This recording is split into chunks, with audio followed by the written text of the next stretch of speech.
I don't even know why I said it. Don't. Just that word. But the moment it left my mouth, I regretted it.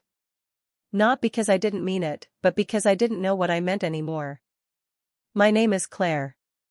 I'm 47. And lately, I feel like a ghost in my own house. Not the kind that haunts, the kind that's slowly fading, even while her body is still there. It wasn't always like this. Nathan and I used to laugh so easily. He'd press me against the kitchen counter and kiss me just because I was wearing his favorite shade of lipstick. He used to trace my spine with his fingertips like he was reading me in Braille. Back then, every touch had meaning. Now, they feel more like muscle memory. Even last night, when he wrapped his arms around me in bed, it felt rehearsed. Not tender. Not curious. Just familiar. And when he kissed my neck, the way I used to beg him to, I flinched. Not because it hurt. But because I didn't feel anything. I whispered don't because I needed him to stop doing things that made him feel close while I felt a million miles away. I needed him to see me, not just touch me. But in that moment, when his hands paused and his breath caught against my skin, I realized, I didn't want him to stop. I just wanted him to notice that I'd already disappeared. That was the moment I knew something had changed. Not in him. In me. Nathan thinks love is effort. So he tries. He brings home Thai food on Thursdays because he remembers it used to be my favorite. He slaps my butt when I walk past in the kitchen like we're still in our 30s. He kisses me before he leaves for practice, always on the lips, even when I turn my face slightly and it lands awkwardly. He thinks he's loving me. But I feel like I'm being handled. I need conversation. I need eye contact. I need to feel like he wants to know what's inside me, not just hold the outside. Yesterday, I told him I'd had a hard time with Mom. She forgot my name again. I said it gently, almost casually, but I was testing the waters. Waiting to see if he'd stop scrolling his phone and really look at me. He didn't. He just reached for my hand, kissed it absent-mindedly, and said, "You're so strong, babe." Then his phone lit up again, something about a game schedule. I pulled my hand away slowly. He didn't notice. That night, he tried again. He came into the shower behind me, slid his arms around my waist like old times. But his touch didn't melt me, it startled me. I stiffened. "Don't," I whispered. He froze. Hurt flickered in his eyes, but he didn't say anything. Just turned off the water and walked out, towel wrapped low around his hips. He doesn't get it. He thinks I don't want him, but the truth is, I just don't know how to reach him anymore. And he's still trying to touch his way back in. I used to lean into Nathan's kiss like it was instinct. Now, I brace for it like it's an obligation. There was a moment last weekend, after dinner, the dishes still in the sink, where he came up behind me and wrapped his arms around my waist.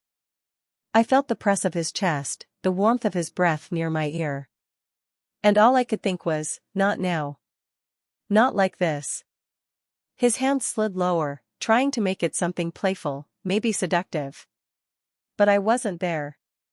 My body didn't match the script he was playing out in his head. I tensed. "Claire," he said softly. I gave him a half-smile and pulled away, pretending to wipe the counter. He laughed under his breath, not angry, just confused. "You're always running away from me lately." I wanted to scream, "No, I'm standing right here. You just stopped seeing me." But instead, I said, "I'm just tired." That lie comes out too easily now. The truth is Messier.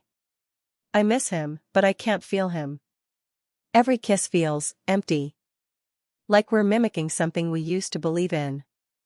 And every time he touches me, my mind races with everything we haven't said. Last night, he reached for me in bed. Just a hand on my thigh, slow and familiar. But I was already turned away, eyes open in the dark. And I remember thinking, why does everything have to turn into sex? Why can't he just lie there with me? Why can't he ask what's hurting? Why is it always about my body when what I need most is someone to reach into my heart? I didn't plan to break down. I never do. It was just dinner. Just Nathan and me at the table, a half-eaten rotisserie chicken between us. The clink of forks, the hum of the fridge, the silence stretching longer than it should have. Then he asked, "You want to watch something after this? Maybe start that show you were talking about?" His voice was light. Too light. I stared at him, a lump forming in my throat. I wanted to say yes. I wanted to smile and lean across the table and pretend we were still us. But instead, I heard myself say, "Do you even know what show I'm talking about?" He looked up, startled. "What?" I blinked, tears welling. "You weren't listening. You never listen." He set his fork down slowly. "Claire, where is this coming from?" And that's when it happened. The crack. The overflow. "You don't see me, Nathan," I said, louder than I meant to. "You touch me. You kiss me. You try to fix everything with your hands. But I feel like I'm screaming underwater, and you just swim past me." He was stunned. His mouth opened, then closed again. "I say don't because I'm trying to hold on to something real. I don't want your hands, I want your heart. And I don't even know if you know how to give it anymore." His jaw tightened. "So now I'm the bad guy for loving my wife?" "No," I whispered, "you're not a bad guy. You're just not listening to the woman who's falling apart right in front of you." He stood up then, slowly. Walked into the kitchen. I thought he might slam something or yell. But he didn't. He just poured another glass of wine and stared out the window, jaw clenched, shoulders rigid. And I sat there, crying into my napkin, feeling like I'd betrayed him. Like I'd betrayed us. I didn't want to hurt him. I just wanted him to notice that I was hurting too. The days that followed felt hollow. We moved around the house like strangers who shared a memory.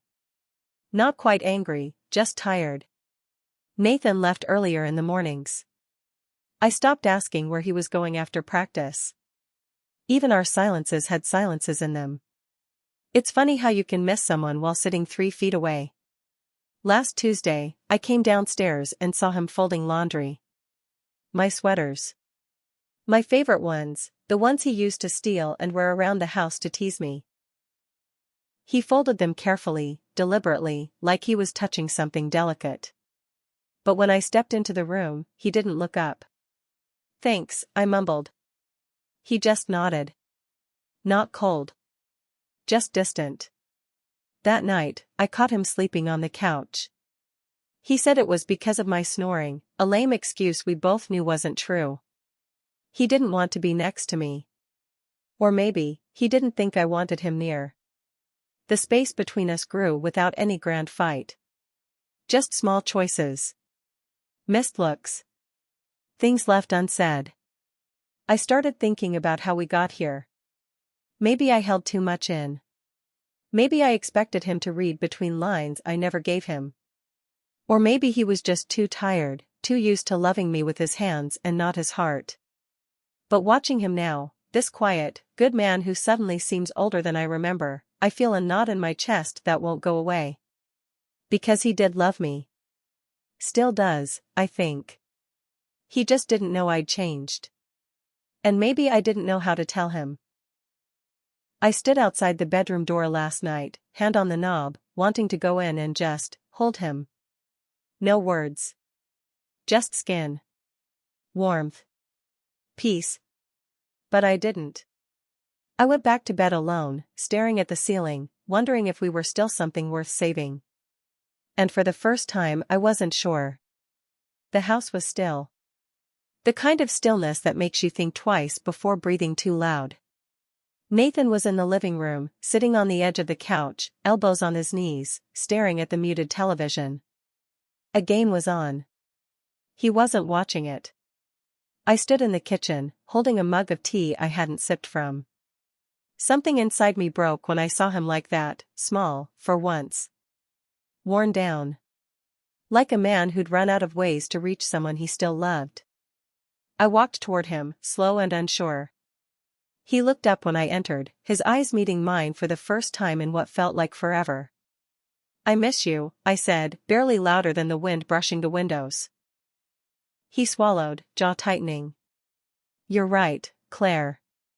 I don't know how to fix this. I don't even know where I went wrong." I sat beside him. Not close, not yet. Just enough to share the weight of the silence.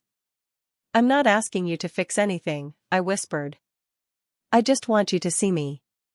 The me that's tired, and scared, and doesn't know how to feel safe in her own skin anymore."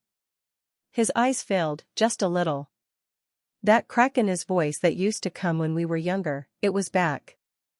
"I do see you," he said. "I just forgot how to show you that I do." He reached for my hand. For the first time in weeks, I let him take it. We didn't kiss. We didn't fall into each other. We just sat there, fingers tangled, sharing breath, sharing the weight. At some point, I leaned my head on his shoulder. He let out a sigh, deep, like he'd been holding it for years. "I never wanted you to stop touching me," I said softly. "I just wanted you to feel me when you did." He didn't answer. But his hand squeezed mine. And it was enough, for now. If you had told me 6 months ago that I'd be lying awake next to my husband, wondering if I even knew him anymore, I wouldn't have believed you. But love is quiet in how it fades. It doesn't slam doors. It doesn't scream in your face. It just slips through the cracks, missed glances, rushed kisses, long silences. It's not dramatic. It's slow.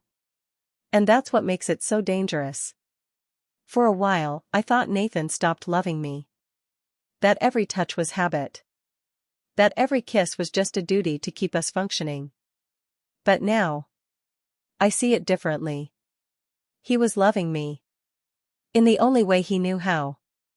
And I was pushing him away because I didn't know how to ask for what I really needed. That's the hardest part. Not the silence. Not the loneliness. But the realization that we were both hurting, right next to each other, and neither of us knew how to reach across the bed, across the years, across the guilt and the grief and the exhaustion. I said don't because I was scared. Because I felt hollow. Because I didn't want his hands if they didn't come with his heart.